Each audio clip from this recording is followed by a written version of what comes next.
Can't you just treat him? We have a flight to catch."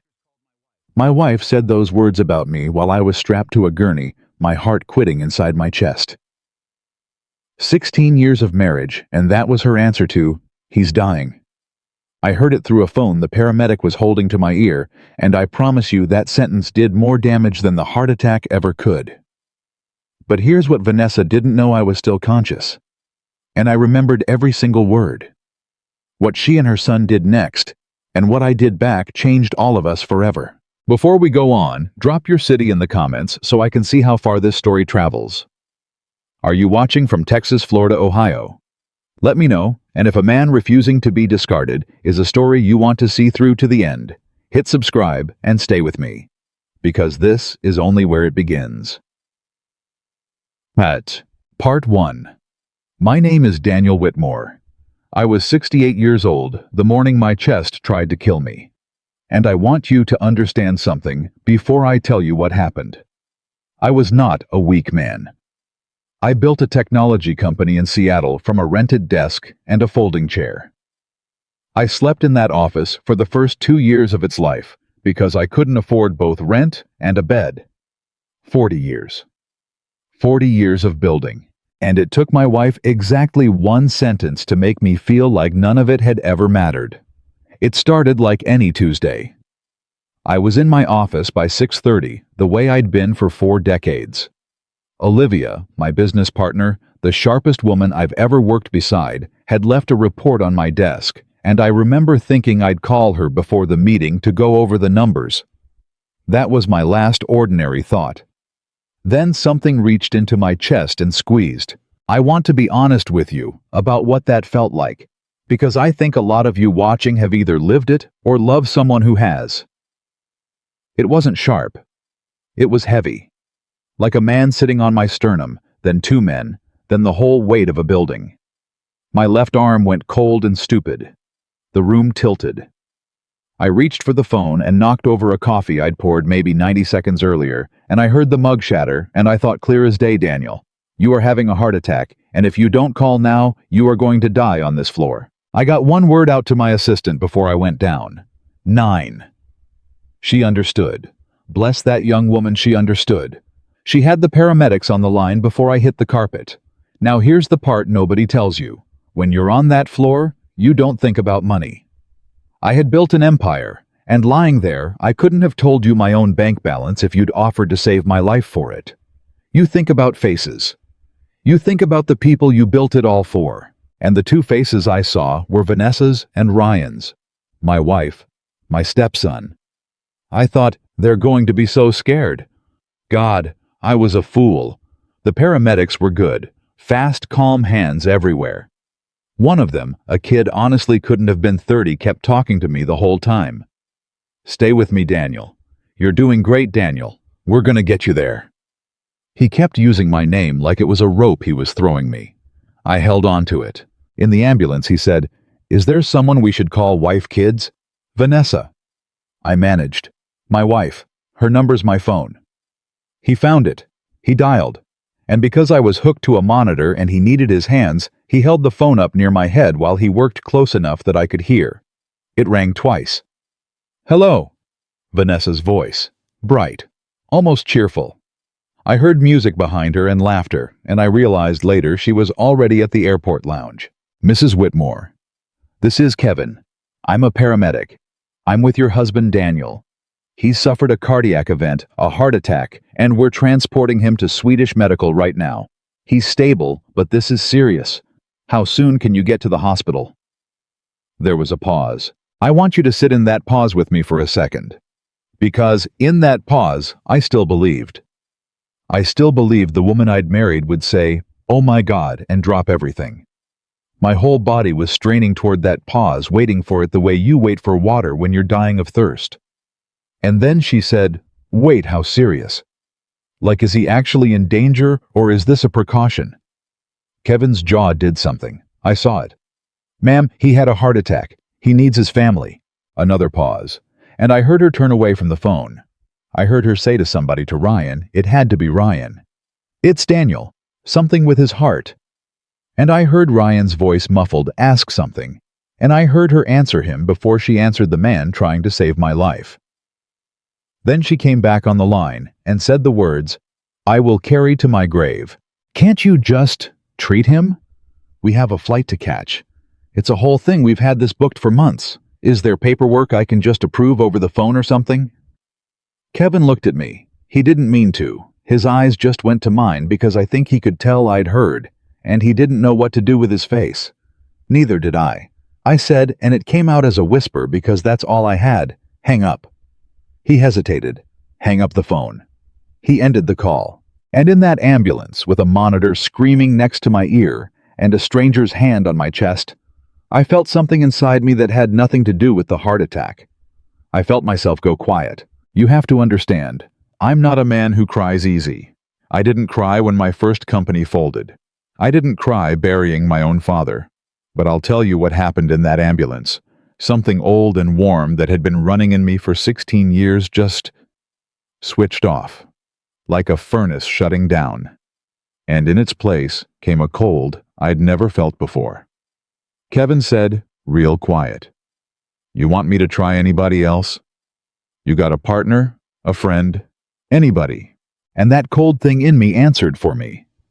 Because you'd think in that moment I'd have said no, forget it, just get me to the hospital.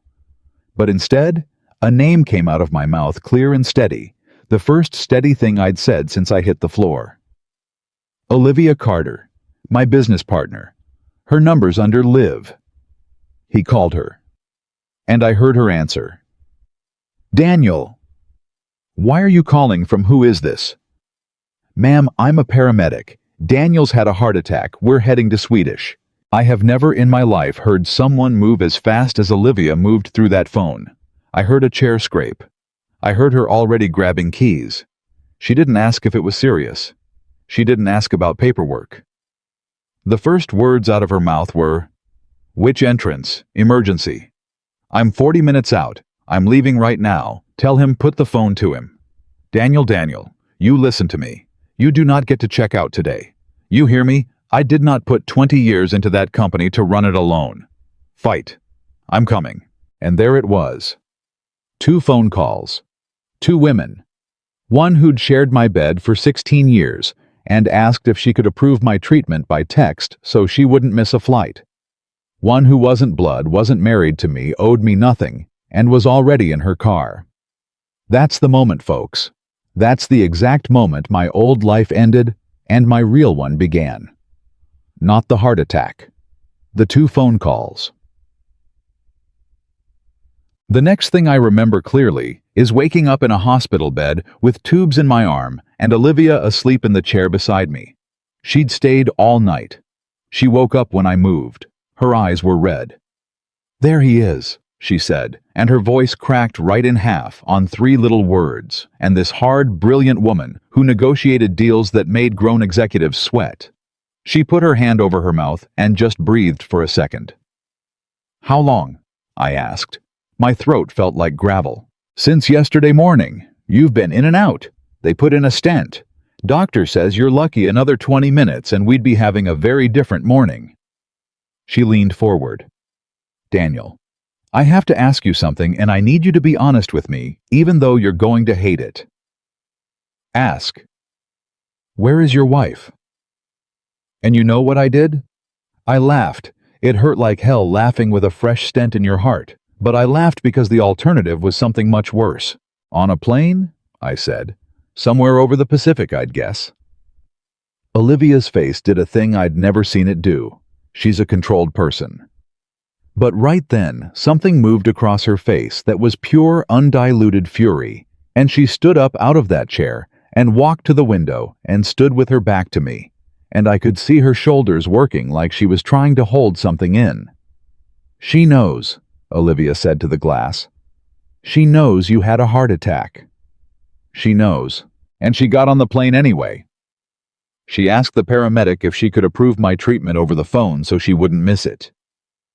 Olivia turned around, and I've replayed this 100 times what she said next because it was the first crack of light in the dark. "Daniel, I've known you 11 years. I've watched you give that woman everything. I've watched you treat Ryan like he came from your own body. I have bitten my tongue so many times it's a wonder I can still talk. So I'm only going to say this once, and then I'll drop it and get you a nurse." She came and stood at the foot of my bed. "They are not your family. They are your dependents, and there is a difference, and you are about to find out exactly how big it is." I didn't answer her. Because a part of me, the part that had loved Vanessa, the part that had walked Ryan into his first day of school when he was 7 years old and terrified, that part wasn't ready to hear it. But another part of me, the new cold part, was already listening. They came on the third day. I heard them before I saw them. You know how you can tell everything about a person's mood from their footsteps. Vanessa's heels came clicking down that hospital hallway at a pace that told me she was annoyed, not afraid. Fast, sharp, irritated. The sound of a woman who has been inconvenienced. The door opened, and there she was. 16 years of my life, standing in the doorway of the room where I'd nearly died, and the first thing I noticed was that she was tan. She'd gotten sun. She was carrying a designer bag I didn't recognize, which meant she'd bought it on the trip, which meant she'd gone shopping. She'd gone shopping. "Oh, Daniel," she said, and put on a face. "I want to be precise." She put on a face. I watched her do it. The mouth turned down, the eyes softened, the head tilted. It was a performance, and after 16 years, I could see the strings. "Look at you. Look at all these tubes. I've been worried sick." Behind her came Ryan, 29 years old, wearing a suit that cost more than most people's rent, a suit I had paid for. He didn't put on a face. That was the thing about Ryan, he was too lazy or too arrogant to perform. He just walked in, glanced at the monitors like he was appraising a used car and said, "Hey Dan, you gave everybody a real scare." Everybody. Not me. Everybody. I looked at my wife. I looked at her tan and her new bag and her rehearsed sad face, and I made a decision right there in that bed that would change the next 6 months of all our lives. I decided to play weak. I let my eyes go a little unfocused.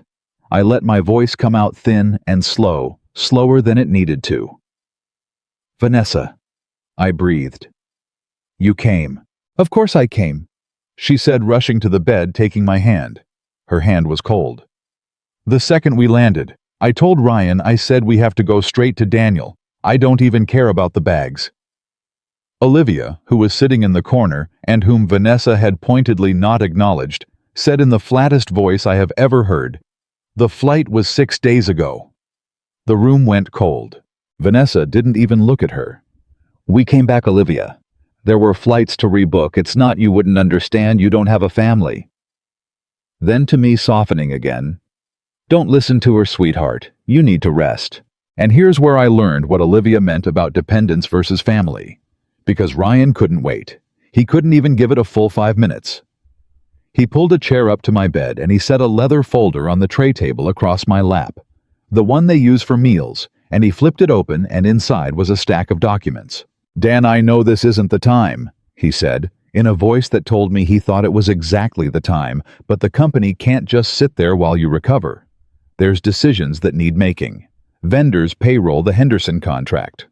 So I had legal draw up a temporary authorization, just a power of attorney, real standard. Lets me keep the lights on and sign the stuff that can't wait. You just focus on getting better, and I'll handle everything. I looked down at the documents. Now, remember what I told you. 40 years. I have read more contracts than most attorneys.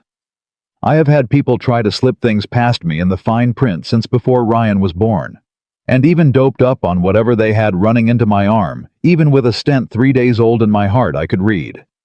It was not a temporary power of attorney. Oh, the first page said that. The first page was beautiful. But I let my eyes drift down slow, playing the confused old man, and I read the parts they didn't want me reading. Section 4 wasn't temporary. It had no expiration date. Section 7 gave the holder authority to execute transfers, sales, and dispositions of company assets. Section 9, and this is the one that turned my blood to ice water.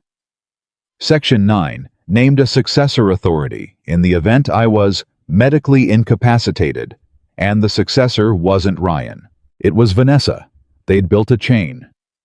Ryan gets control now, and if I got declared incapacitated, and who do you think would be pushing that declaration? It flowed to my wife. They weren't asking me to let Ryan keep the lights on. They were asking me to sign away my company to the two of them while I was too sick to know better. And I understood in one clean, cold moment that the vacation was never the betrayal. The vacation was just the tell. The vacation was them being so sure I was finished that they didn't even bother to hide it. Why cancel a trip for a man you've already decided is dead? I felt Vanessa's cold hand on mine. I heard her say gently, "It's just temporary, baby. Just sign where Ryan shows you and you can go back to sleep." And I want to tell you what I felt because it wasn't rage. Rage would have been easy. Rage I could have handled. What I felt was grief. Grief for the man I'd been 3 days ago. Grief for the 16 years. Grief for the little boy whose hand I'd held on his first day of school, who was now grown and sitting at my deathbed with a pen. But grief, I've learned, can make you sharper than rage ever will. So I did the hardest thing I have ever done in my life. Harder than building the company. Harder than sleeping on that office floor. I smiled at them. "Ryan," I said, thin and slow and grateful, "you've always been so responsible. Your mother raised you right." I saw it. I saw the flicker of triumph pass between them quick, like a card dealt under the table. They thought they had me. "Where do I sign?" I said. Ryan practically leapt to hand me the pen. "Right here, Dan, and here, and initial these." I took the pen in my hand. I let it shake a little, not hard, just enough. And I brought it down toward the signature line, and Vanessa leaned in, and Ryan leaned in, and both of them were holding their breath, and I could smell her perfume, and his cologne, and underneath both of them, I swear I could smell the thing itself, the greed coming off them like heat. And then my hand went slack, and the pen rolled off the tray, and I let my eyes flutter, and I slurred. "I'm sorry. I'm the room spinning. I can't. I need to just. Daniel!" Vanessa's voice pitched up, and for 1 second, I heard real fear in it, and I understood the fear wasn't for me. It was for the signature she almost had. "Get the nurse," I mumbled. "Please. I'll sign. I'll sign when the room stops. I promise, son. I promise, just not right now." Olivia was already on her feet pressing the call button, and I have to hand it to her. She never broke character either. She played the concerned partner perfectly. "That's enough," she said sharply to Ryan. "Look at him. Put that away. What is wrong with you two? He can barely keep his eyes open." Ryan snatched the folder back, annoyed, trying to hide it. It's fine. There's no rush," he lied. And I heard the lie underneath it. "There's every rush, sign it, before he wakes up all the way." The nurse came in and shooed them toward the door, and Vanessa bent over me on the way out and kissed my forehead, and her lips were as cold as her hands, and she whispered, "We'll come back tomorrow, baby. You just get strong for me, and then we'll take care of all that boring paperwork." "Okay, I love you. I love you." 16 years I'd waited to stop hearing those words as anything other than the truth. And now I heard them for exactly what they were, a key turning in a lock, trying to open me up and empty me out. "I love you too," I whispered back. And God forgive me, I meant something by it. I meant goodbye. The door closed. Their footsteps went down the hall, hers clicking fast and satisfied, now the irritation gone. A woman who'd gotten what she came for, or thought she had. For a long minute, neither Olivia nor I said anything. The monitor beeped. Somewhere down the hall, a cart rolled by. Then Olivia came and sat on the edge of my bed and looked at me and said quietly, "You read it." I read it. All of it. Section 9. I said, "Names Vanessa as successor authority if I'm declared incapacitated." Olivia closed her eyes. When she opened them, they were wet, and it wasn't grief in them, it was something fiercer. "So they're not just trying to run the company while you're down. They're building the trap door to take it for good." "Yes." "And you smiled at them. You smiled at them and asked where to sign." She shook her head slowly, and something like awe came into her voice. "Daniel Whitmore, you cold-blooded son of a gun. You let them think they'd won. I did more than that."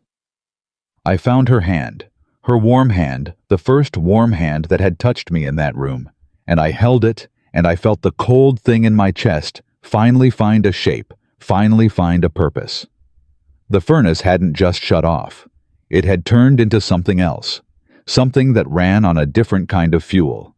"Olivia," I said, and my voice wasn't thin and slow anymore. It was the voice I used to close deals the voice men across a table used to be afraid of. "I need you to do something for me, and I need you to do it quietly, before they come back tomorrow." "Anything, you know that." That authorization Ryan brought it didn't come from nowhere. A document like that took weeks to draft, which means he's been planning this, which means there's a trail. Emails, calls, maybe he's already talked to people about the company. I felt my heart pushing against the new stent, steady alive mine. "I want you to find out who Ryan has been talking to. I want to know if my stepson has been trying to sell pieces of what I built while he waited for me to die." Olivia went very still. "You think he's already moving on it?" "I think," I said, "that a man who won't cancel a vacation for a heart attack has already spent the money in his head. And people who've already spent the money get impatient. They make calls. They leave tracks." I looked at the ceiling, at the tiles, at the little water stain up in the corner that I'd been staring at for 3 days, and I made myself a promise on that stain. They think I'm a weak old man in a bed. Let them keep thinking it. Let them come back tomorrow with their pen. I'll shake, and I'll mumble, and I'll almost sign every single day for as long as I need to. And while they think they're winning, I said, "You and I are going to find out exactly how deep this goes. And then Olivia, then I'm going to stand up out of this bed, and I am going to take back every single thing they've already divided up between them in their heads." Olivia stood. She smoothed her jacket the way she always did before a meeting she intended to win, and she looked down at me with the closest thing to a smile I'd seen since I woke up in that room. "I'll start tonight," she said. "You rest. You're going to need your strength. Not for them." She paused at the door. "For what comes after them." She left. And I lay there in this dark, hooked to the machines, 68 years old, with a mended heart, and a marriage that had died 3 days before I did, and I felt more awake than I had in 16 years. They had made one mistake, just one. They forgot who they were dealing with. They looked at me and saw a sick old man they could roll over a wallet with a pulse they were finally free to empty. They forgot that before I was Vanessa's husband, before I was Ryan's meal ticket, before any of it, I was a man who built an empire from a folding chair and a rented desk, who slept on a floor and never once let anyone see him break. I closed my eyes. And for the first time in 3 days, I slept like a man with nothing left to lose and everything left to take back. Olivia started that same night, and by the time the first gray light came through my hospital window the next morning, she had something. She came in early before visiting hours, before Vanessa and Ryan could show up with their pen and their sad faces. She had 2 cups of coffee and a look on her face I'd only seen a handful of times in 11 years, the look she got right before she buried somebody at a negotiating table. "How do you feel?" she asked, setting the coffee down where I couldn't reach it because the nurses had me on restrictions. "Like a man who slept 4 hours and wants to work," I said. "Talk to me." She pulled the chair close and dropped her voice, even though the door was shut. "I called Marcus in IT last night. Told him it was a security audit, didn't say why didn't have to. He owes you his whole career, and he doesn't ask questions. I had him pull Ryan's company email activity for the last 90 days. She paused. "Daniel, Ryan's been busy." My chest did something, and it wasn't the stent. "How busy?" "He's had 11 meetings in the last 2 months that never went on any calendar I can see. Off book. But he used his company email to book the conference rooms because he's not as smart as he thinks he is." She pulled out her phone and turned it toward me. "Recognize that name?" I looked at the screen, and I felt the floor drop out of my stomach. "Prescott Holdings," I said. "Prescott Holdings. Now I have to explain something to you, because if you don't understand who Prescott is, you won't understand why my hands went cold looking at that phone. Gerald Prescott had been trying to buy pieces of my company for 9 years. Not the good pieces. Gerald didn't want to build anything. Gerald was a stripper. He bought companies, gutted them, sold the parts, and left the workers standing in a parking lot with a box of their things. I'd turned him down 4 times. The last time, 3 years ago, he'd leaned across a table and told me, "Daniel, you're not going to live forever, and whoever inherits this won't have your sentimentality." And I'd laughed in his face and shown him the door. He'd been right. That was the part that hollowed me out. He'd been right about everything. "Ryan met with Prescott's people 3 times, Olivia said quietly. "The last meeting was 8 days ago." 8 days ago. I did the math and it made me sick. "That's before my heart attack." "That's before your heart attack," she confirmed. "He wasn't waiting for you to get sick, Daniel. He was already selling. Your heart attack just made his timeline easier." I lay back against the pillow and stared at that water stain on the ceiling. My old friend and I let the truth of it settle into me like cold water finding the low places. My stepson hadn't panicked when I collapsed. My stepson had celebrated. Because a sick man is easier to declare incapacitated than a healthy one.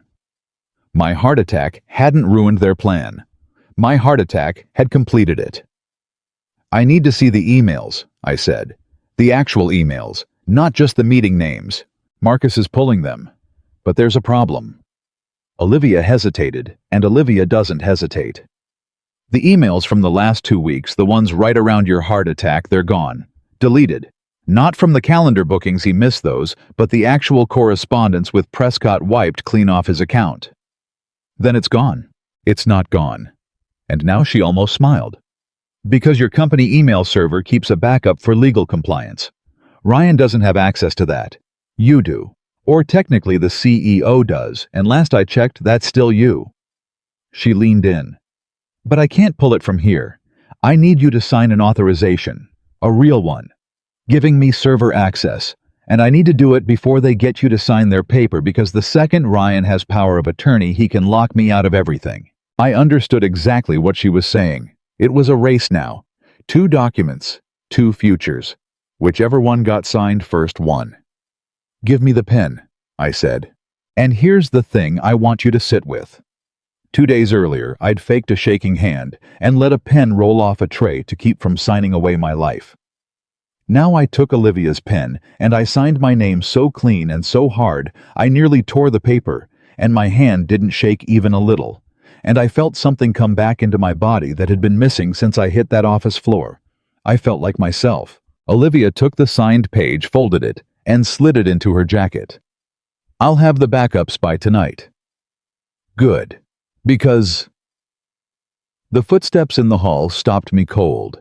Heels. Fast. Sharp. Vanessa. Olivia stood up so smooth you'd never have known we'd been strategizing, picked up both coffees, and by the time the door opened, she was halfway to it, playing the partner who'd just stopped by. "I'll let you rest, Daniel," she said, all professional warmth. "Vanessa, good to see you." Vanessa swept past her without a word, that new bag on her arm, and Ryan came in behind her, and this time, Ryan had the folder already open in his hands. They didn't waste any time. That was their arrogance, and God bless it, because their arrogance was going to be the thing that saved me. "How are we feeling, baby?" Vanessa cooed, and she came and sat on the edge of my bed and took my hand. Cold, always cold, and I remembered how to become weak again. I let my shoulders drop. I let my eyes go soft and slow. I made myself small. "Better," I whispered. "The doctor said better." "That's wonderful. That's so wonderful." She squeezed my hand. "Because Ryan's been so worried about the company. Haven't you, Ryan? Everything's just piling up while you're in here. It's a lot of stress on him." On him. I'd nearly died, and the stress was on Ryan. "I don't want him stressed," I whispered. "Of course you don't. You're such a good man." She stroked my hand. "So maybe today we could just get that little bit of paperwork sorted, so Ryan can breathe. He hasn't been sleeping, Daniel. He's been carrying everything. I looked over at Ryan, who arranged his face into something he probably thought looked like exhaustion. And I want to tell you what I felt looking at that 29-year-old man in his $1,000 suit, pretending to lose sleep over a company he was actively selling to the one man on earth I'd sworn would never touch it. I felt calm, dead cold, patient calm. "Bring it here," I whispered. Ryan practically leapt. He set the folder on the tray table, that same meal tray, and flipped to the signature page and held out the pen, and I saw it again. That little flicker between him and his mother, that card dealt under the table. They thought this was the day. I took the pen. I brought it toward the page. And then I let my hand start to tremble, and I let my breathing go shallow, and I whispered, "Ryan, before I sign, I need to ask you something. Man to man." He blinked. "Sure, Dan, anything." "This authorization." I let my eyes drift over the page like I couldn't quite focus on it. "It's only temporary, right? Just till I'm back on my feet." "That's all it is," he said, smooth as glass. "Just keeps the lights on. The second you're back, it's yours again 100%. Nothing changes." And there it was. He looked me dead in my heart-attacked eyes 3 days after I nearly died, and he lied to my face without a single crack. That was the moment, folks. Not the phone call, not the documents. That was the moment the last piece of the little boy whose hand I'd held died inside me. Because a stranger can betray you. But it takes someone you raised to look you in the eye and lie that clean. "Okay," I whispered. "Okay, then I'll—" And I let the pen slip. Let it roll. Let my eyes flutter. Oh no, the room, Vanessa. The room's going again. Daniel." Her voice pitched up that flash of fear that wasn't for me. "I'm sorry. I'm so sorry I can't not when it spins like this. I'll mess up the signature, and then it won't count, will it? It has to be right, doesn't it? Legally." And that landed. I watched it land. Because Ryan, for all his lying, knew that a signature from a man who looked visibly incapacitated could be challenged. He needed me to look competent enough that it would hold up, but weak enough that I wouldn't read it. It was a narrow window, and I was slamming it shut on his fingers, one fake dizzy spell at a time. No, you're right," Ryan said quickly, snatching the folder back, hiding his frustration behind concern. "Tomorrow's fine. Get your rest." "Tomorrow," Vanessa echoed and kissed my cold forehead with her cold lips. "You rest up, baby. We'll take care of everything tomorrow." They left. Her heels went down the hall, and this time they weren't satisfied. This time they were annoyed. 2 days in a row, I'd almost signed and slipped away at the last second. I could hear it in her step, the impatience, the frustration, the first thin crack of worry. Good, let her worry. The second the footsteps faded, I sat up straight and reached for the phone. That night, Olivia came back at 9, and she wasn't carrying coffee. She was carrying a laptop, and her face was pale. "I got the backups," she said, and shut the door and locked it. "Daniel, you need to see this, and I need you to keep your heart rate down because it's bad." She opened the laptop and turned it toward me, and I started to read. The first email was to Prescott's acquisitions director. It was from Ryan, dated 6 weeks ago, and the subject line was "Transition Planning Confidential." And in it, my stepson, the boy I taught to ride a bike. The boy I put through a college he flunked out of, and I paid for. Anyway, laid out a plan to sell 40% of my company to the one man I hated most in the world, contingent on, and I'm going to quote it exactly, because I'll never forget it. The founder's expected reduction in day-to-day capacity in the coming months. Expected. 6 weeks ago. He'd written expected 6 weeks before my heart gave out. "He didn't know I'd have a heart attack," I said slowly, reading it again. "Did he?" Olivia's jaw tightened. "Keep reading. Next one." The next email was from Vanessa, to Ryan. And when I saw her name in the sender field, my whole body went still, because up until that second, a piece of me, a stupid 16 years married piece of me, had still been telling myself that maybe Vanessa didn't know. Maybe it was all Ryan. Maybe my wife was just careless and cold. But not this. The email killed that hope in one line. He's been complaining about chest pains for 2 weeks, Vanessa had written to her son. Won't see a doctor, you know how he is. Honestly, if something happens, it solves our timing problem. Don't push the Prescott thing too hard, yet just be ready. I read it 3 times.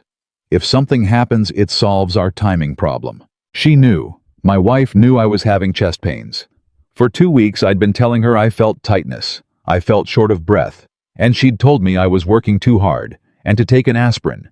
And all the while, she was writing to her son that my dying would be convenient. I put the laptop down. My hands were steady, but something behind my eyes was not. Olivia reached out and put her hand over mine. She didn't say anything for a long moment. She just let me sit in it.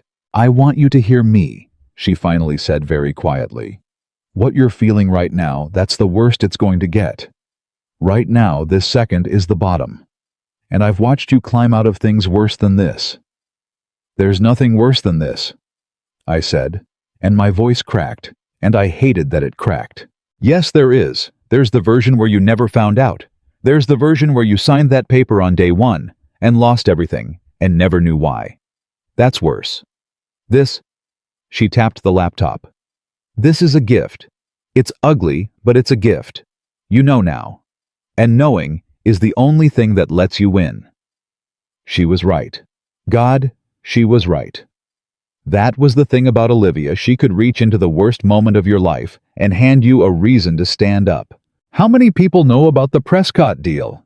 I asked, and my voice was coming back to me steadier now. Inside the company. Who else has Ryan pulled in? That's the thing.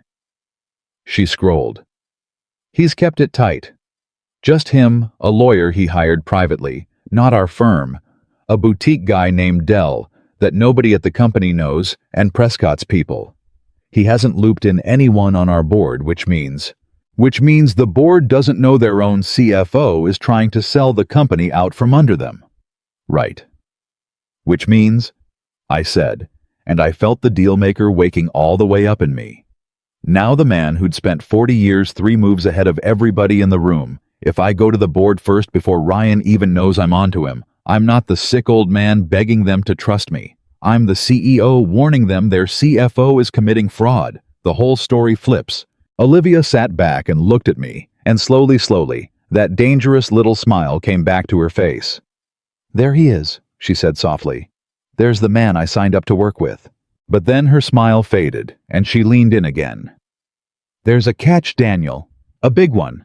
To call an emergency board meeting, and to reverse the account access Ryan's already started setting up, and to freeze the Prescott discussions before they get to a signature, you can't do any of that from a hospital bed by phone.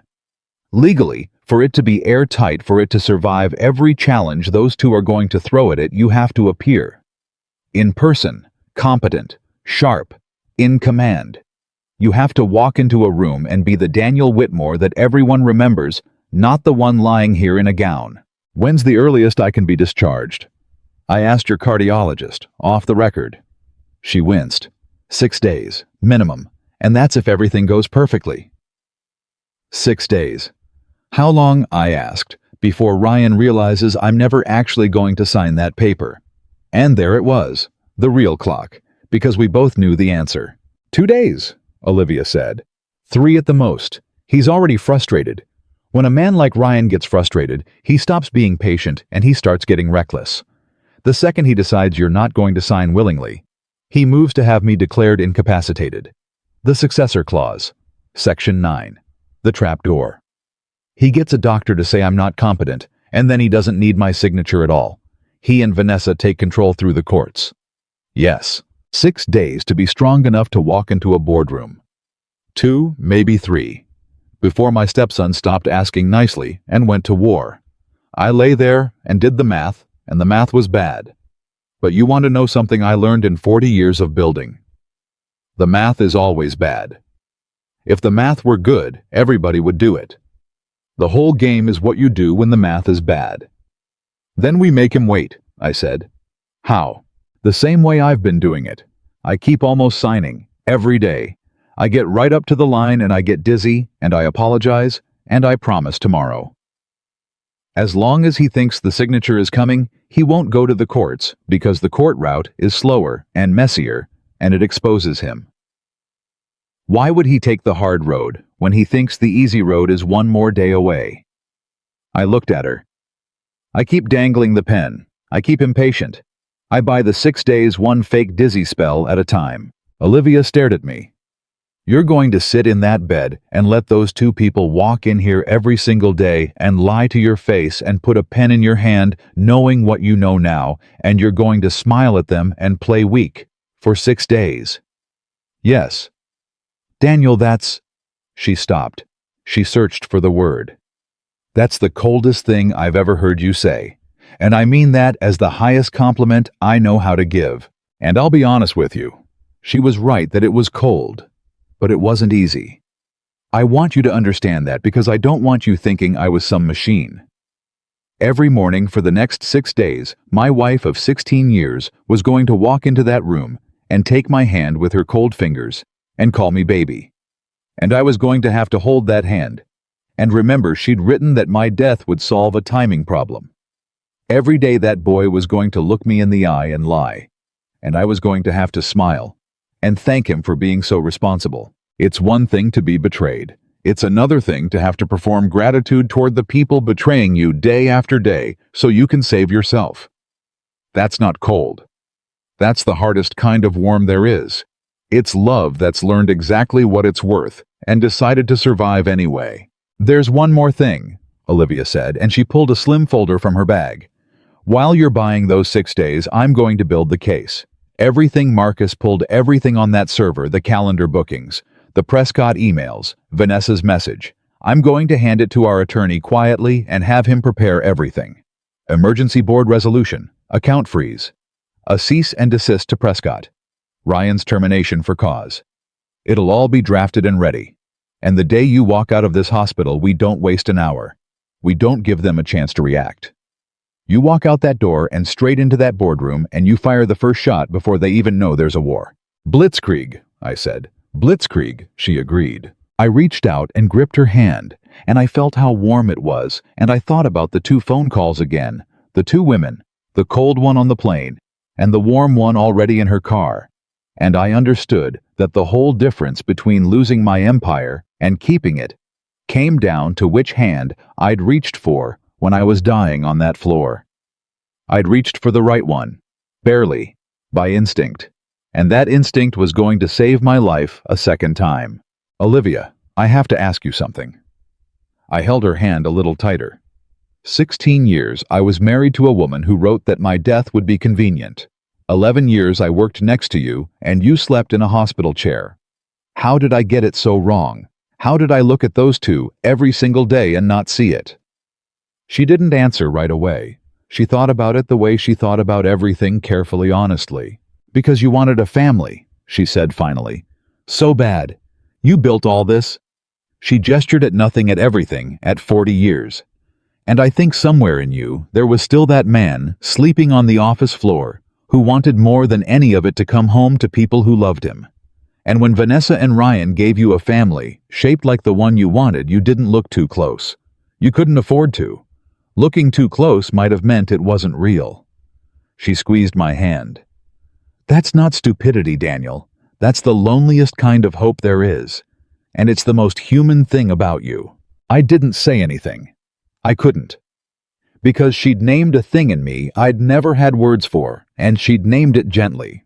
And there are moments a person hands you the truth so kindly that it undoes you more than any cruelty ever could. Get some sleep, she said, standing gathering the laptop. Tomorrow you've got a performance to give. 6 days of them.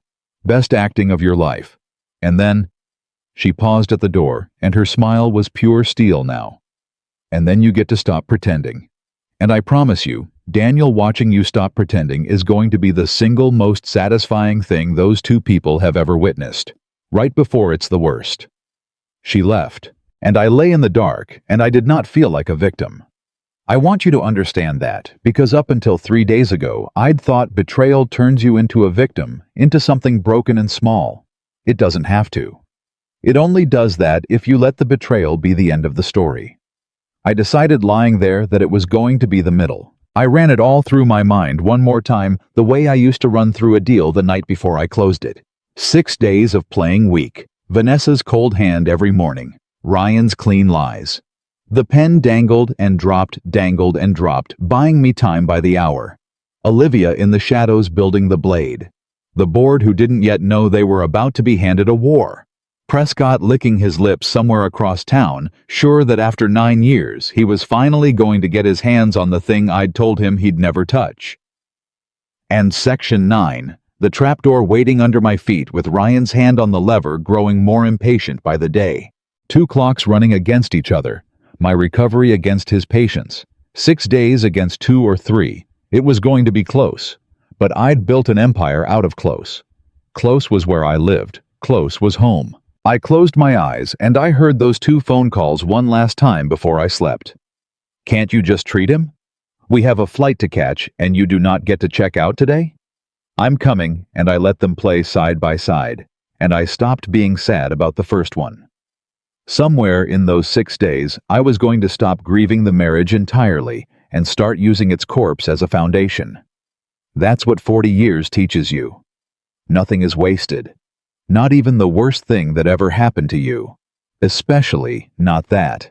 The next morning, right on schedule, I heard the heels coming down the hall. I arranged my face. I let my shoulders drop. I became weak again one more time, and I got ready to smile at the people who wanted me dead. But this time, as the door opened, and Vanessa swept in with her cold hands and her warm lies, and Ryan trailing behind her with the folder already open, I noticed something I hadn't noticed the day before. Something small. Something in Ryan's face. He wasn't just impatient anymore. He was watching me differently, studying me. And when he set the folder down on the tray and held out the pen, he said something he hadn't said before in a voice that had lost every bit of its patience. A voice with something underneath it that made the machines next to my bed pick up their beeping, just a little. "Dan?" he said, and he smiled, and it did not reach his eyes at all. "Before you sign today, I brought someone with me. He's just outside. He's a doctor, a specialist, and he'd like to ask you a few questions first. Just to make sure you're clear-headed enough for all this." And I understood in one ice-cold instant that my 2 or 3 days had just become 0. A doctor, a specialist. To ask me questions and make sure I was clear-headed enough to sign. I want you to understand what that meant because in that one instant everything I'd planned collapsed. Ryan wasn't waiting for my signature anymore. He'd figured it out. 6 days of me almost signing and slipping away had told him what I was doing or close enough. So he'd changed the game overnight. He didn't need me to sign willingly. He'd brought a doctor, his own doctor, a bought doctor. I had no doubt to ask me a few careful questions and then write down that Daniel Whitmore was not of sound mind. And once that was on paper, Section 9 opened up like a trapdoor under my feet and control flowed to Vanessa, and I lost everything, not in 6 days, but in the next 10 minutes. My heart was pounding. The monitor beside me picked it up, and the numbers climbed, and I saw Vanessa's eyes flick to the screen, and then back to me with something like satisfaction, because an agitated old man is exactly what a competency exam wants to find. And that was the thing that saved me. That little flick of her eyes. Because it reminded me the worst thing I could do right now was panic. A panicking man fails a competency test. A confused man fails a competency test. The only man who passes is a calm one. So I did the hardest thing yet. With my heart slamming and my whole future about to fall through the floor, I made myself slow down. I made myself breathe. I let the numbers on the monitor come back down, and I turned to Ryan, and instead of the weak, mumbling old man I'd been playing for 6 days, I gave him something else entirely. I gave him a warm, tired, completely lucid smile. "A specialist," I said. "Clear. Easy." "That's thoughtful, Ryan. You know that's exactly the kind of careful thinking I've always admired in you." "Sure. Bring him in. I'd love to talk to a doctor who isn't taking my blood pressure every 20 minutes. I watched the confidence stutter on his face. Because here's what Ryan hadn't planned for. He'd spent 6 days watching me be weak, and he'd built his whole ambush around a weak man. He'd told his doctor, "I'm sure that I was foggy slow, not all there." He'd primed the guy to find exactly that. And now the weak man had just sat up straight and welcomed the exam like he was inviting an old friend to lunch, and Ryan had no idea what to do with it. Ryan glanced at the door. He's just going to ask some standard things. Wonderful. I love standard things. I looked at Vanessa. Sweetheart, could you get me some water? My throat's dry and I want to be at my best for the doctor. The word best landed on her like a dropped plate. She got the water. Her hand wasn't as cold as usual because I think for the first time she was starting to sweat. The doctor came in. 50's expensive shoes, the kind of man who'd learned a long time ago that his signature was worth more than his stethoscope. He introduced himself as Dr. Aldridge, and he sat down beside my bed with a clipboard and a manner so falsely warm it made my skin crawl. And he began. "Mr. Whitmore, I'm just going to ask you a few simple questions. Nothing to worry about. Can you tell me what year it is?" 2026, I said. "And before you ask, it's a Thursday. We're in Swedish Medical Center in Seattle. The president is who he is, and I've had a stent placed in my left anterior descending artery 6 days ago, which the interventional cardiologist told me had a 95% blockage." I smiled at him. I read the chart when the nurse left it. I've been reading things people didn't want me to read my whole life. Shall we continue? Dr. Aldridge's pen stopped moving. Behind him, I saw Ryan's face go a shade paler. "That's very thorough," the doctor said. "Can you tell me, Mr. Whitmore, do you know why your son has brought certain documents for you to review?" And there it was, the trap question. He wasn't testing my memory. He was testing whether I understood the paperwork, because if I didn't understand it, I couldn't competently refuse it. And if I couldn't competently refuse it, they could act on my behalf. So I gave him the truth. All of it. Calm as a lake. I said. He's brought me a document he's described as a temporary power of attorney. But I've read it, doctor. Slowly over several days, because my medication makes me tired and I wanted to be careful. And I'd like to tell you what I found since you're a witness, and I think a witness is exactly what this room needs right now. The temperature in that room dropped 40 degrees. "Daniel," Vanessa said a warning in it, "you don't need to bore the doctor with Section 4. I continued looking right at Aldridge, my voice steady as a surgeon's hand. "Has no expiration date despite being called temporary. Section 7 grants the holder authority to sell company assets. And Section 9, this is the interesting one, doctor, you should write this down. Section 9 names my wife as successor authority in the event I'm declared medically incapacitated." I let that sit for one full second. "Which, correct me if I'm wrong, is precisely what you were brought here today to declare. So I have to ask you as one professional to another, did my stepson tell you when he hired you that your medical opinion would directly trigger a clause transferring control of a 9-figure company to his mother?" Dr. Aldridge's face did something wonderful. It went blank, and then it went scared because Dr. Aldridge had just learned that he'd been walked into fraud, and Dr. Aldridge had a license he liked very much. "I wasn't, nobody told me." He stood up, clutching his clipboard. "Mr. Whitmore appears entirely lucid. Entirely. I have no concerns about his competency whatsoever. In fact, I'd stake my license on it." He was practically backing toward the door. "Ryan, I think there's been a serious misunderstanding about the nature of this consult, and I'm going to need you to not contact me again."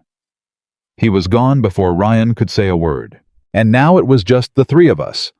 Me sitting up straight in that bed, fully present, fully awake, no more mumbling, no more dropped pens.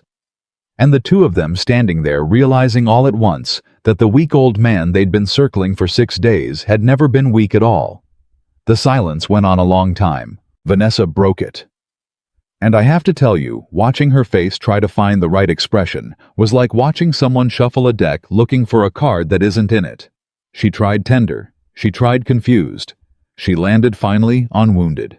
"Daniel," she whispered, You've been faking this whole time. You You let me sit here worried sick, and you were just testing us." Her eyes filled right on cue, and I'll give her this. The woman could produce tears like a faucet. "How could you do that to me after everything? And 6 days earlier that might have worked."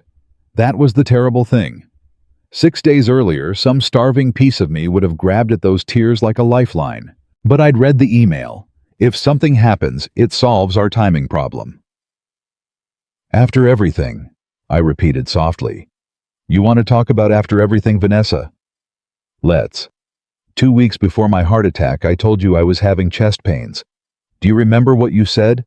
Her tears paused, just for a flicker. But they paused. "You told me to take an aspirin," I said. "And then you sat down and wrote your son an email. Would you like me to tell you what it said? Because I have it. I have all of it." Every drop of color left her face. That was the moment she knew.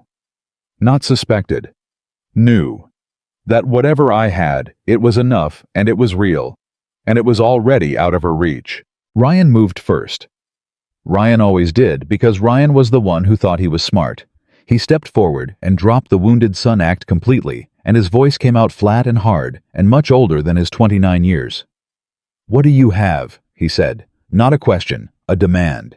"I have your emails to Prescott Holdings," I said, and I watched it hit him like a fist. "All 11 meetings. The transition plan you wrote 6 weeks ago, the one where you sold 40% of my company to a corporate raider contingent on my expected reduction in capacity." Expected Ryan. "You wrote expected 6 weeks before my heart gave out. I've been wondering about that word ever since I read it." I leaned forward and I let him see for the first time in 6 days exactly who he was actually dealing with. "So let me ask you the same thing I asked the doctor. Man to man, since you like that phrase, did you know about the chest pains? Did your mother tell you I was having them before you finalized that timeline?" And Ryan. God help him. Ryan hesitated. He hesitated. And in that hesitation, I got my answer. And it was worse than anything the emails had said, because the emails were just words on a server, and this was a living silence in a hospital room, and it told me that these two people had looked at a man's failing heart and seen a calendar opening up. "You did?" I breathed. "You both did. You knew I was dying and you scheduled around it." "Nobody scheduled anything," Vanessa said quickly, too quickly. "Ryan don't. He's twisting it. He's always been able to twist things." "Get out," I said. I didn't yell it. "That's what I want you to understand. I'd learned a long time ago that the quietest thing in the room is the most powerful." I said it barely above a whisper, and it landed harder than a scream.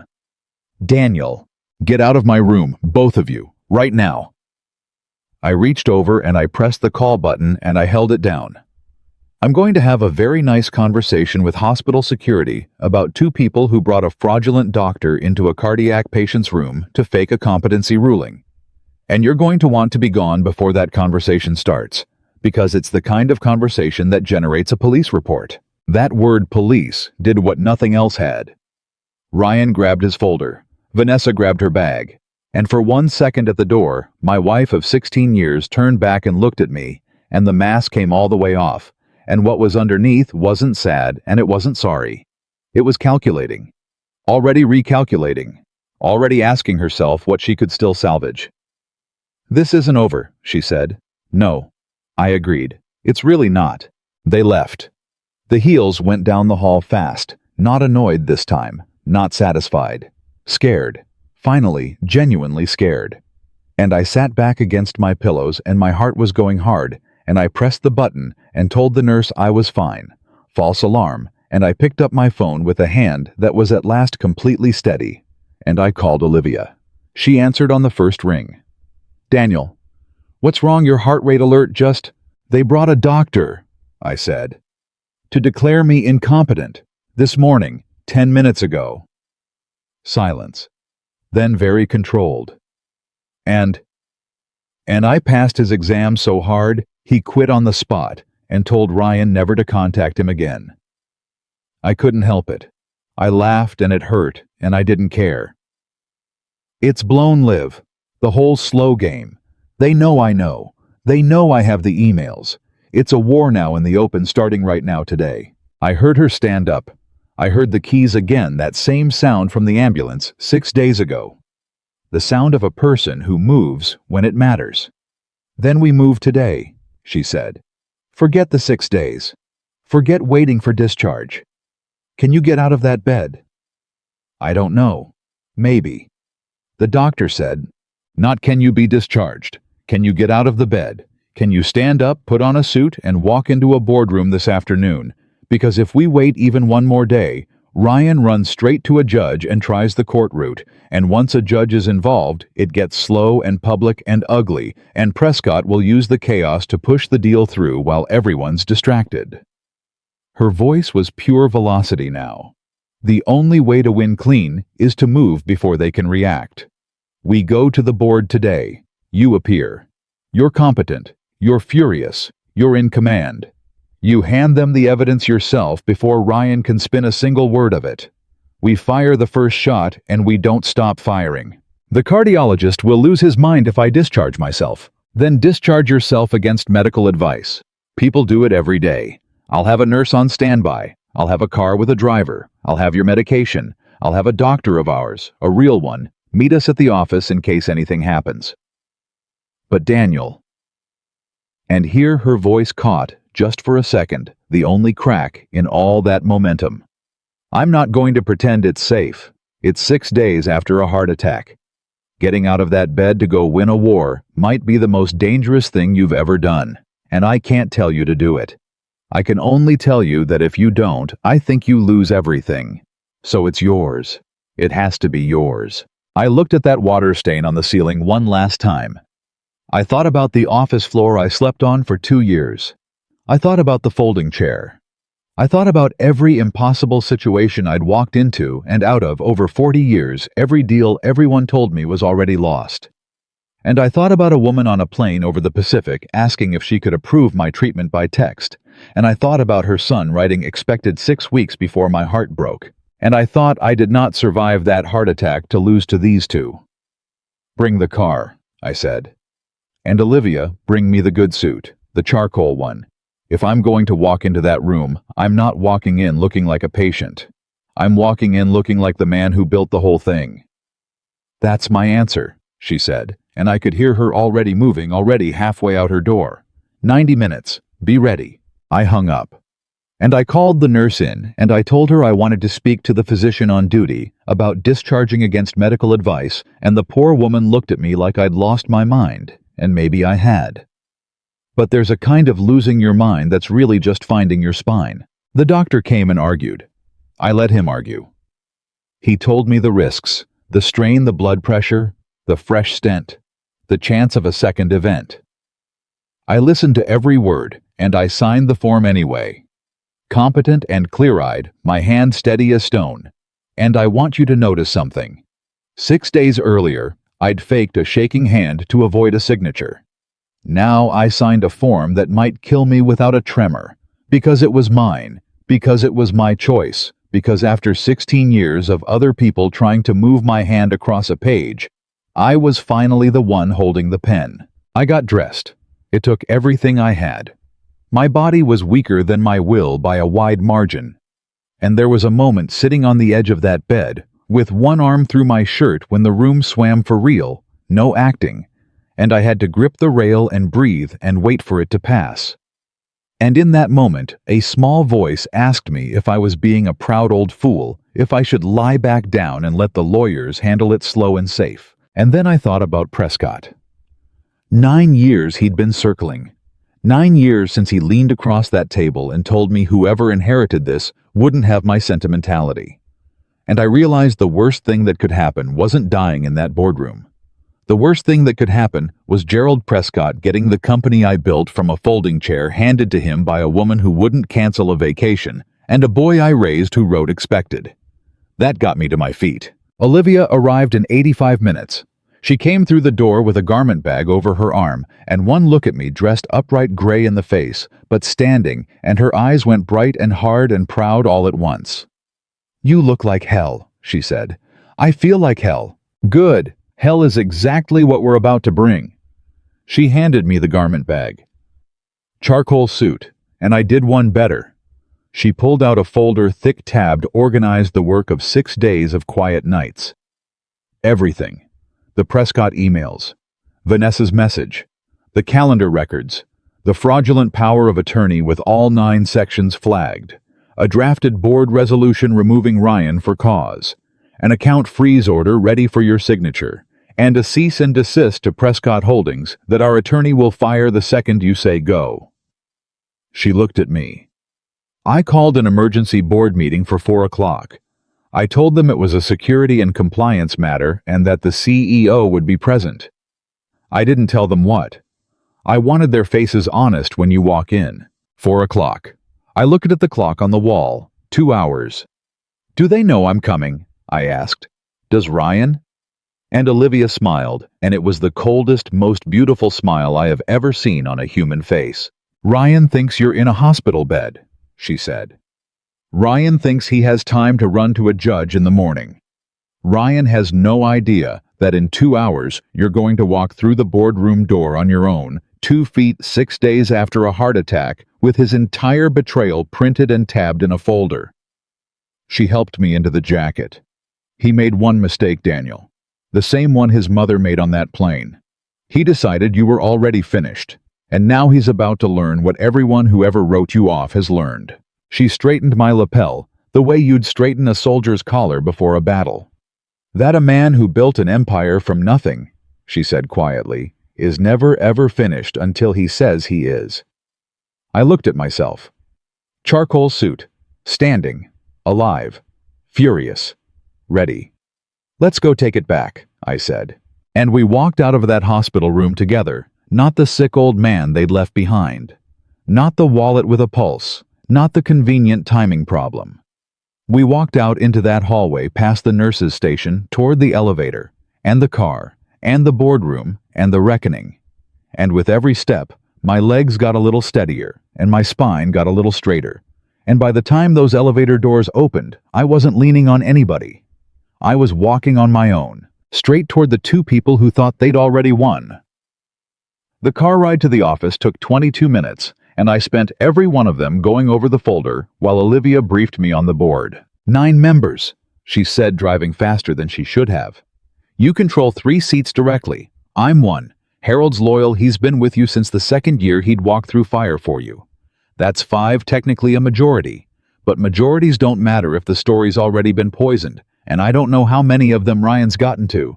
He's been CFO for 4 years, Daniel. He's had 4 years to make friends on that board while you were busy building things. Who worries you? 2 people. Sandra Pella. She came on last year, Ryan recommended her, and I've never trusted a board member who owes their seat to the person they're supposed to oversee. And Bill Dorsey. Bill's old money, old school, and Bill's been quietly nervous about the company's direction for a while. Ryan's been whispering in his ear that you're too old, too sentimental, that you're holding the company back. If Ryan's flipped Bill, then the story in that room isn't the CFO committed fraud. The story is the founder had a heart attack and came unglued, and thank God his responsible stepson was managing things. She glanced at me. That's what we're walking into. It's not a math problem. It's a story problem. Whoever tells the better story in that room wins, and Ryan's had 4 years, and you've had 6 days. I looked out the window at the city I'd spent 40 years building things in. Then I'd better tell a very good story, I said. We pulled into the parking garage at 3:40, 20 minutes to spare. And here's a small thing that I'll never forget, a thing that told me everything about how the next hour was going to go. As Olivia helped me out of the car, and I did need help. I won't lie about that, my legs were water, my phone buzzed. A text. From Vanessa. Daniel, please. Whatever you think you found, it's not what it looks like. Call me before you do anything you'll regret. I still love you. We can fix this. Please don't destroy our family over a misunderstanding. I read it twice. And then I did something I'm still a little proud of. I didn't answer it. I didn't get angry. I didn't fire back. I didn't let her pull me into a conversation where she'd have room to work. I just turned the phone face down in my pocket and let her wonder. because I'd finally learned the thing. It took me 16 years to learn you cannot reason your way out of a trap with the person who built it. The only move is to stop stepping into it. Vanessa, Olivia asked, watching my face. She wants to talk before I do anything I'll regret. Olivia snorted. The only thing you'd regret is talking to her. Come on, elevator's this way. We went up, and with every floor I felt the strangest thing happening in my body. The weakness was still there. God, it was there. My chest ached and my head swam, and I was running on nothing but adrenaline and rage and 6 days of planning. But underneath the weakness, something older and harder was coming back online.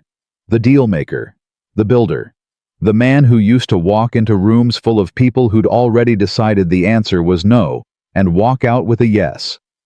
That man had been asleep for a long time, under 16 years of trying to be a good husband and a good father to people who were counting his heartbeats, and he was waking all the way up now. The elevator doors opened on the executive floor at 3:48, and the first person I saw was Ryan. He was standing outside the boardroom with his phone to his ear, and when those doors opened and he saw me standing dressed upright alive, walking toward him. Under my own power, I watched his entire face come apart. The phone dropped from his ear. His mouth opened.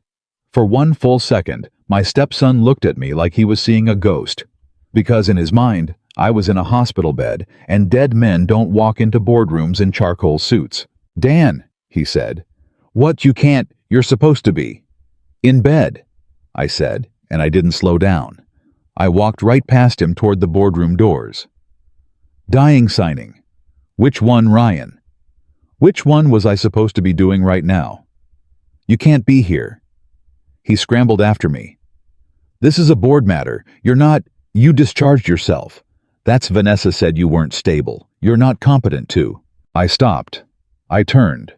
And I looked at the boy I'd raised, and I said very quietly, say that word again, competent. Say it one more time. Because I just made a real doctor quit on the spot this morning by being so competent he was afraid of losing his license. Would you like to test it a second time in front of the entire board? Please, be my guest. Tell them I'm not competent. Let's find out together how that goes. He didn't say it again. Olivia opened the boardroom doors, and I walked in. 8 faces turned. 8 board members seated around the long table, and I watched the surprise ripple across all of them at once, because none of them had known I was coming. Olivia had made sure of that. I saw Harold, my old friend, half rise out of his chair with his hand pressed to his chest. I saw Sandra Pella go very still. I saw Bill Dorsey's eyebrows climb. And I saw in a couple of the faces something I hadn't expected: relief. Genuine relief. As if some of these people had been sitting in a room for the last week wondering what the hell was going on with their company. And here finally was the one man who might tell them. That relief was my opening, and I took it. Please. I said, don't get up. I know I look like I should be in a hospital bed. That's because 2 hours ago I was. I made my way to the head of the table, my chair, the one I'd sat in for years, and I lowered myself into it carefully, and I let them see that it cost me something, because honesty was the whole strategy now. 6 days ago, I had a heart attack in my office. A bad one. 95% blockage. They put a stent in my heart and told me I was 20 minutes from not being here at all. I looked around the table, meeting every eye. I discharged myself against medical advice 2 hours ago to be in this room, and I think when I'm done telling you why, you'll understand the risk was worth it.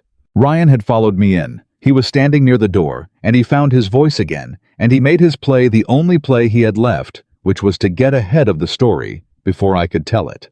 He's not well, Ryan announced to the room, and his voice had that reasonable, concerned, sorrowful tone that liars use when they've practiced. I want everyone to understand what's happening here. My stepfather had a massive cardiac event. He's confused, he's emotional. He's not the man you all remember. Vanessa and I have been trying to protect him and protect this company during a very difficult time. And now he's discharged himself against doctor's orders and shown up here in a state that frankly breaks my heart to see. Dan, please. Let me take you home. This isn't you. It was good. I'll give him that. It was a good play, and I saw 2 or 3 faces around that table soften with sympathy. And for one dangerous second, I felt the story tilting his way. Because that's the terrible power of the concerned relative act. It turns your strength into a symptom. The more competent I looked, the more he could frame it as agitation. The angrier I got, the more it proved his point. He'd built a box where everything I did made his case for him. So I didn't get angry. I didn't raise my voice. I did the one thing that box couldn't hold. I got specific. "Harold," I said, turning to my oldest friend on the board, ignoring Ryan completely. "You've known me 38 years. I'm going to ask you to judge for yourself whether I'm confused. Olivia, hand out the folders, please." Olivia moved down the table, laying a folder in front of each board member. And I watched the room change. Because a confused old man doesn't come with tabbed, organized, indexed evidence. A confused old man doesn't have documentation. The mere physical existence of those folders started dismantling Ryan's story before anyone even opened one. "Open to the first tab," I said. They opened. That is an email. I said, my voice steady and clear and carrying to every corner of that room. Sent 6 weeks ago from Ryan Whitmore, your CFO, to the Acquisitions Director of Prescott Holdings. In it, my stepson lays out a plan to sell 40% of this company, the company you all have a fiduciary duty to protect, to Gerald Prescott. A man I have turned down 4 times over 9 years because his entire business model is buying companies, gutting them, firing the workforce, and selling the pieces. Every one of you knows who Prescott is. Every one of you knows what he does.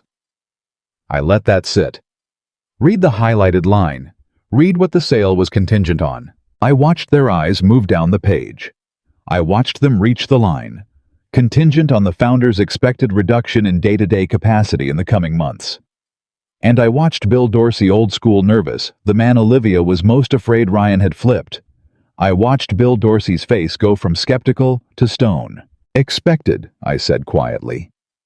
He wrote, "Expected reduction in capacity 6 weeks ago.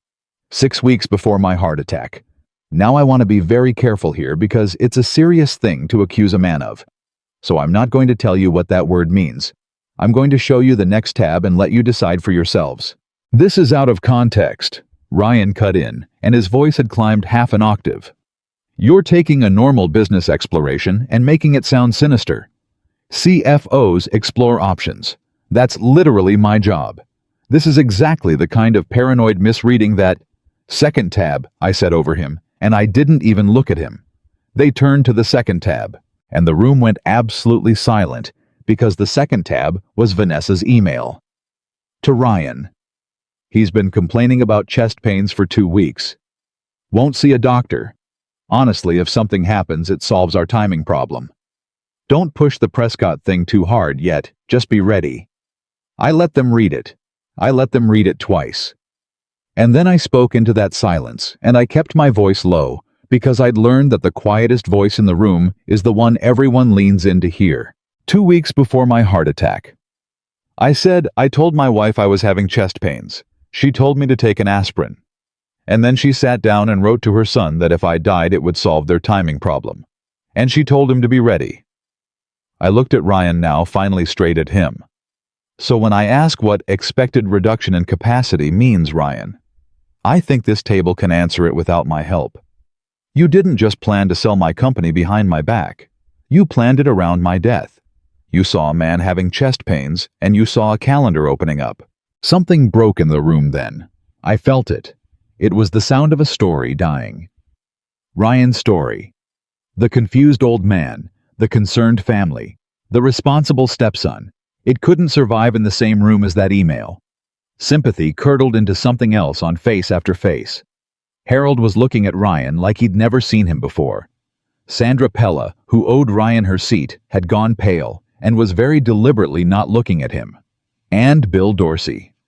Bill closed his folder and folded his hands on top of it and looked at Ryan with the flat, disgusted expression of a man who'd been lied to and had just realized it. Ryan felt it too.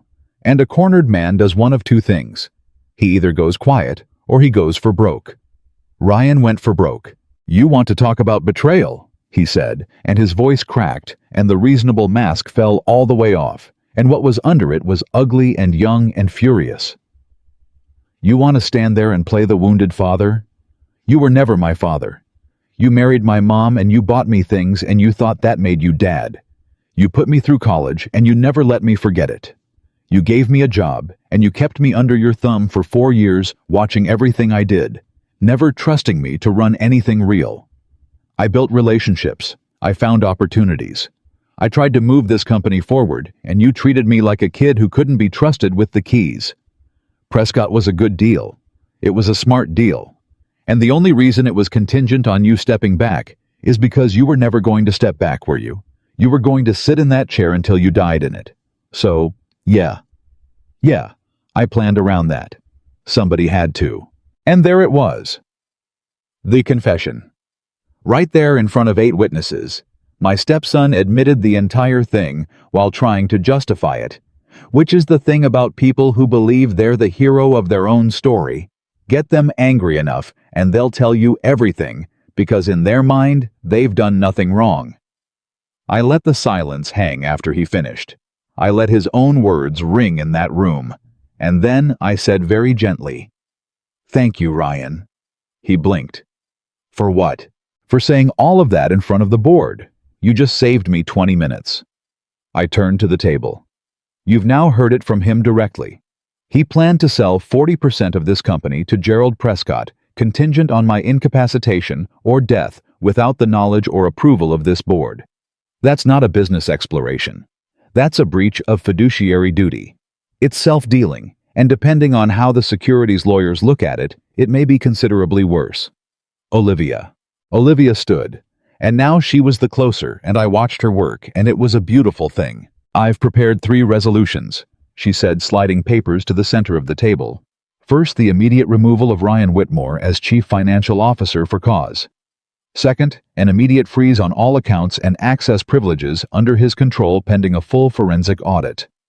Third, authorization for the company's counsel to issue a cease and desist to Prescott Holdings, terminating all discussions effective immediately." She looked around the table. "These require a board vote. I'd ask you to consider them now, while the CFO in question is standing in the room, so there can be no question of process." "You can't vote on this," Ryan said, and now there was real panic in it.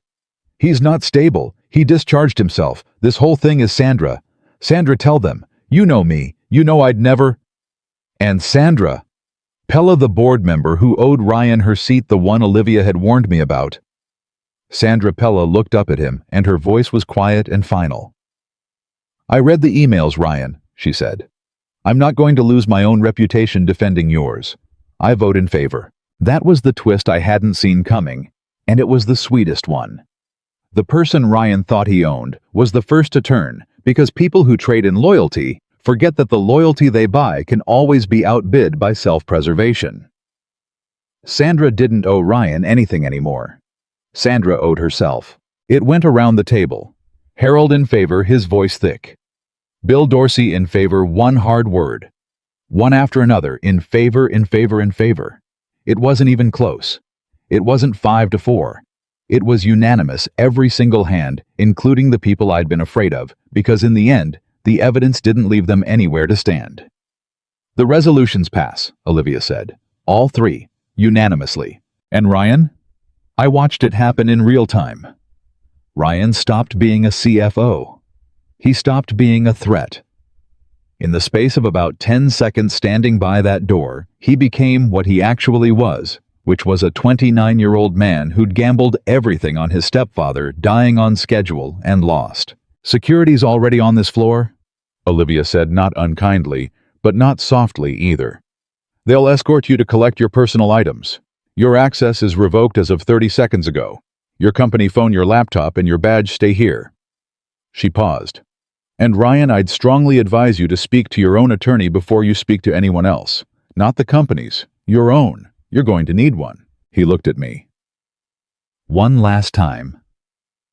And whatever he was hoping to find in my face. Mercy, hesitation. The old soft man who used to give him everything. It wasn't there. It couldn't be there. That man had died in an ambulance 6 days ago listening to a phone call. "You're really doing this," he said. To me. After everything. After everything, I said. Yes. They walked him out. And I sat in my chair at the head of that table, and I felt my heart going hard, too hard, and I put my hand flat on the folder to steady myself. And Olivia caught it, caught the strain on my face, and she moved to my side fast. "Daniel, your color. We need to get you—" "One more thing," I said, "before I sit down for a week. There's one more thing that has to happen today, and it can't wait, because if it waits until tomorrow, she'll have moved money and lawyered up, and it'll take a year." I looked up at the board. My wife Vanessa is a signatory on several personal and joint accounts, and she has authority on certain company-linked cards that were extended to her as a courtesy. As of this morning, she is also, by her own written words, a knowing participant in what you've all just seen. I want those courtesies revoked. Today, every card, every access, every privilege that flows through me. I'm not going to let the woman who wrote that my death would be convenient spend one more dollar of the money she was waiting for me to leave behind. Harold spoke up gently. "Daniel, that's a personal matter. That's your marriage. Are you sure you want to—" "Harold." I looked at my oldest friend. "There is no marriage. There hasn't been for a long time. I just couldn't see it. What there is a woman who watched me have chest pains for 2 weeks and hoped they'd finish the job. I'm sure. I've never been more sure of anything in my life. And I meant it. But I want to be honest with you about something because this is the part they don't tell you about winning." Even as I said those words, strong words, final words, the right words, some small, stubborn 16 years married part of me was breaking clean in half. Because you don't spend 16 years next to a person and feel nothing when you cut the last cord. It doesn't work that way. Even when they've earned every bit of it. Even when they wrote the email. There's a version of Vanessa that existed in my head, the version I married, the version I thought I was building all of this for, and I was killing that version right there in that boardroom, and it hurt. It hurt like the stent. It hurt like the heart attack.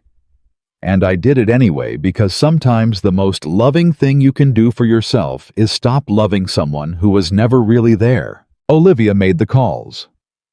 Right there in front of the board, she got the bank on the line and the card companies, and one by one, the courtesies I'd extended to my wife over 16 years blinked out. It took less than an hour. 16 years undone in less than an hour, because that's how fast things fall when they were never really standing on anything. And somewhere across the city, I knew Vanessa's card was getting declined. Maybe at a restaurant, maybe at a store. Maybe she was standing at a counter right now, that new bag on her arm, watching a cashier shake her head, feeling for the very first time the thing I'd felt on that ambulance gurney, the floor giving way. My phone buzzed again, and again, and again. Face down in my pocket, buzzing and buzzing. I didn't have to look to know it was her. First the texts I imagined, then the calls, confusion. First, then panic, then fury, then the tears, then the apologies. The whole cycle she'd run on me 100 times over 16 years. Except this time, there was no one on the other end willing to be moved by it. I let it buzz. "Daniel."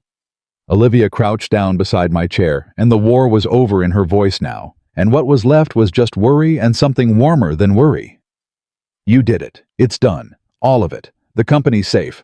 Ryan's out, Prescott's getting his letter within the hour, and Vanessa can't touch a dime. You won. Now please, I am begging you, let me get the doctor in here because you are the color of that wall, and if you have another heart attack in this boardroom, I will never forgive you." I looked at her.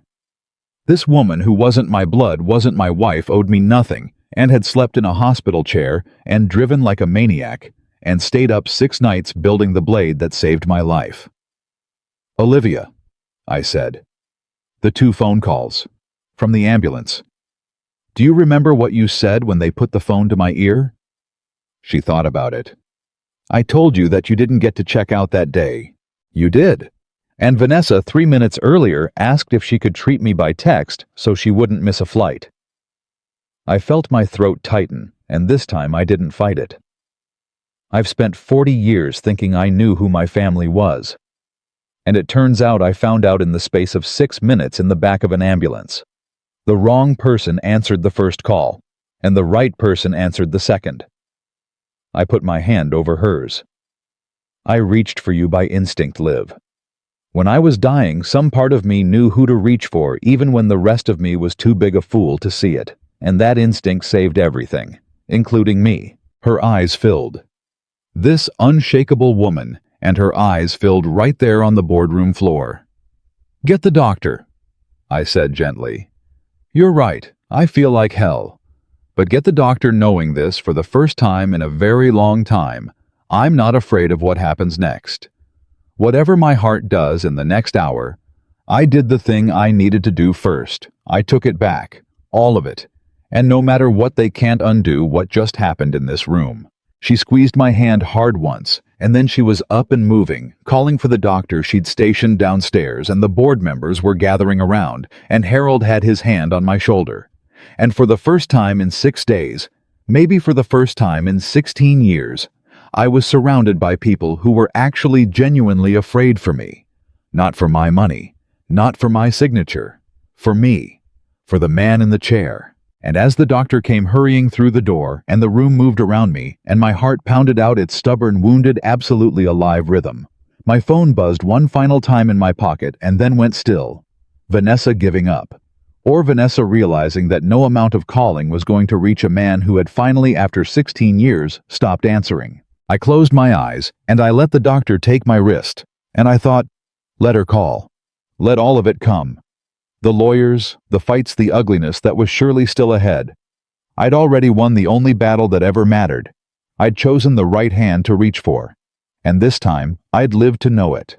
The doctor did not let me go home that night. He took one look at my numbers in that boardroom and had me straight back to the hospital, and I spent 3 more days on a monitor while my heart, bless it, settled back into its stubborn rhythm.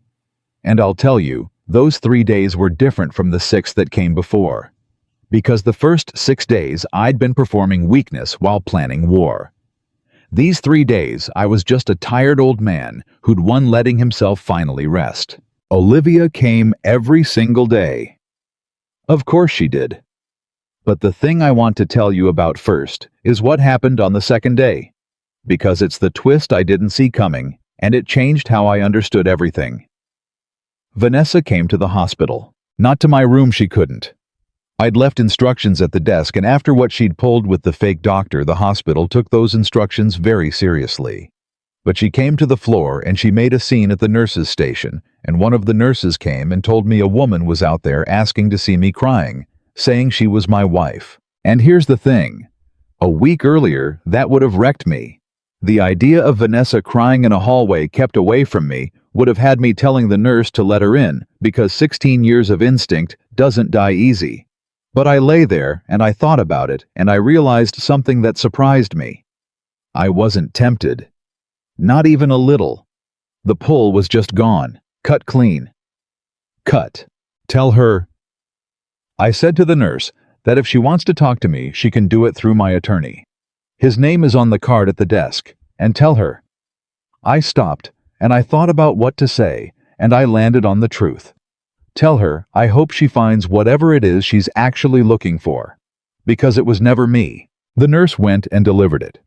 And I heard faintly down the hall the sound of Vanessa's voice going from tearful to sharp in about 4 seconds flat, that quick turn I knew so well, the tears drying up the instant they stopped working, the real person underneath showing through. She called me a few names. She told the nurse I was a cruel old man who'd abandoned his family. And then her heels went clicking away down that hallway one last time, fast and furious. And I lay there and listened to them fade, and you know what I felt? Relief. Pure, clean, uncomplicated relief. The sound of those heels leaving was the best sound I'd heard in years. That was the day I understood I was actually free. Not just legally, not just financially. Free in the place where it counts. Olivia came that evening and I told her about it, and she sat quiet for a while, and then she said something I've thought about 100 times since. "You know what the tragedy is," she said. "Not that she was fake. The tragedy is that she never had to be. You'd have given her everything you gave her without a single scheme. She could have just loved you, and she'd have had the whole life anyway, minus the part where she has to look over her shoulder for the rest of it. She burned down a mansion to steal a lamp she'd already been handed the keys to." She shook her head. "People like Vanessa don't lose because they're evil. They lose because they can't tell the difference between what's given and what's taken. And in the end, they always reach for the taken thing, even when the given thing is right there. I've never heard betrayal explained better than that. She could have just loved me. That's the whole thing. She could have just loved me." The legal fight came the way I knew it would. Vanessa's lawyer sent letters. She claimed her share of the marital assets, which fine she was entitled to. Something 16 years is 16 years, I never disputed that. But her lawyer got greedy the way lawyers do, and tried to claim she'd been an equal partner in building the company, that she deserved a piece of the business itself. And that's where the emails came back out. Because you can't stand in front of a judge and claim you were a devoted partner in a man's life's work, while there's a document with your name on it saying his death would solve a timing problem. My attorney didn't even have to argue hard. He just entered the emails into the record and let Vanessa's own words do the work. Her equal partner claim evaporated. She got a fair settlement based on the marriage. I made sure it was fair. I'm not a cruel man, whatever she told that nurse, but she got nothing of what she'd actually been reaching for. Nothing of the company. Nothing of the empire. She walked away with enough to live comfortably, and not $1 more, and the comfortable life she'd thought was her birthright was gone. Ryan was worse. Ryan's situation was worse because Ryan's problem wasn't a divorce, it was fraud. The forensic audit Olivia ordered turned up everything. The off-book meetings, the private lawyer, the deleted emails we'd recovered from the backup server, the whole architecture of a plan to sell the company out from under its own board. The board, once they saw the full picture, wasn't satisfied with just firing him. They referred it to the authorities because they had a fiduciary duty to, and because Ryan had genuinely broken laws, not just hearts. I could have intervened. I want you to know that. There was a moment where my attorney came to me and said, "If you want, you can ask the board to handle this quietly. Keep it civil. Let the boy walk away without a record. You raised him. It's your call."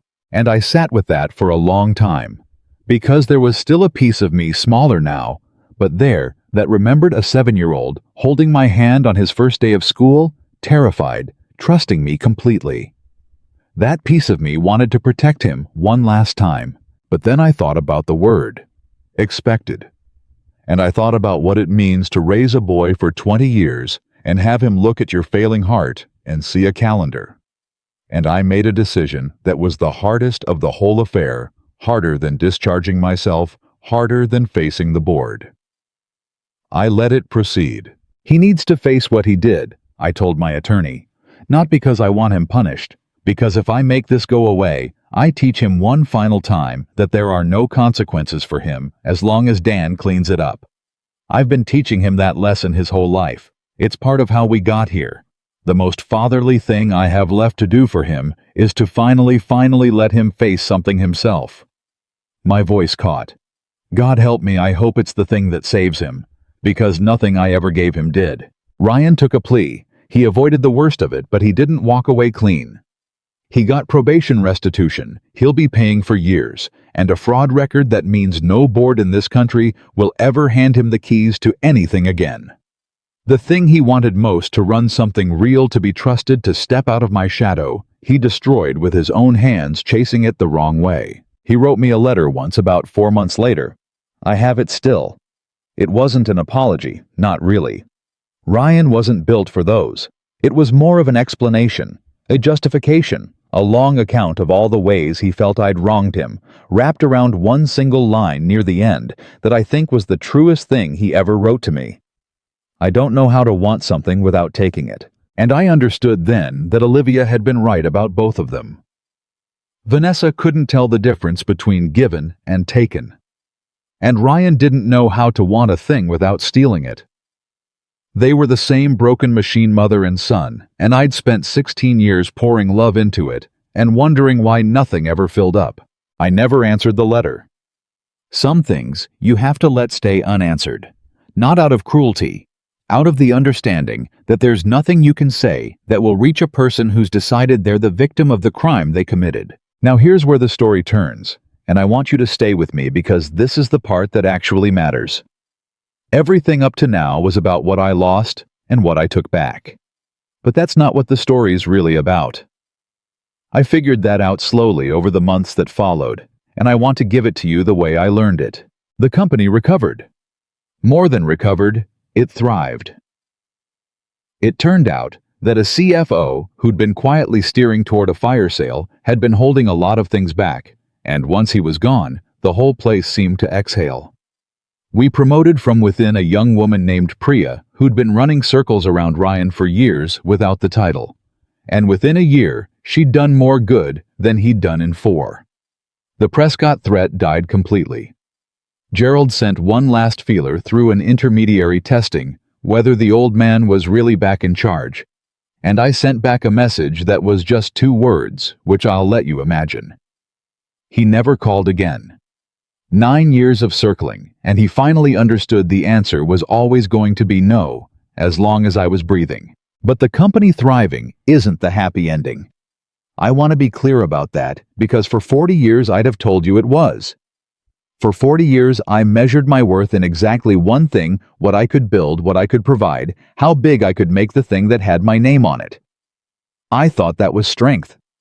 I thought if I just built something large enough, no one could ever hurt me. The heart attack taught me that was backwards. The bigger you build, the more you have for the wrong people to reach for. Vanessa and Ryan didn't betray me despite everything I'd given them. They betrayed me because of it. The empire didn't protect me.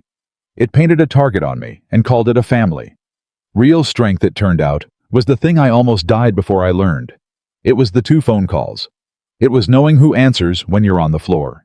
So I changed how I lived. Not dramatically, I didn't sell everything and move to a mountain. I'm not that kind of man. But I stopped mistaking transactions for relationships. I started paying attention to who showed up when there was nothing to gain. And the answer, once I actually looked, was humbling. There was Olivia, of course. There was Harold, who cried in that boardroom. There was my assistant, the young woman who'd heard me say 9 and moved fast enough to save my life, and who I made sure never wanted for anything again as long as she worked with me.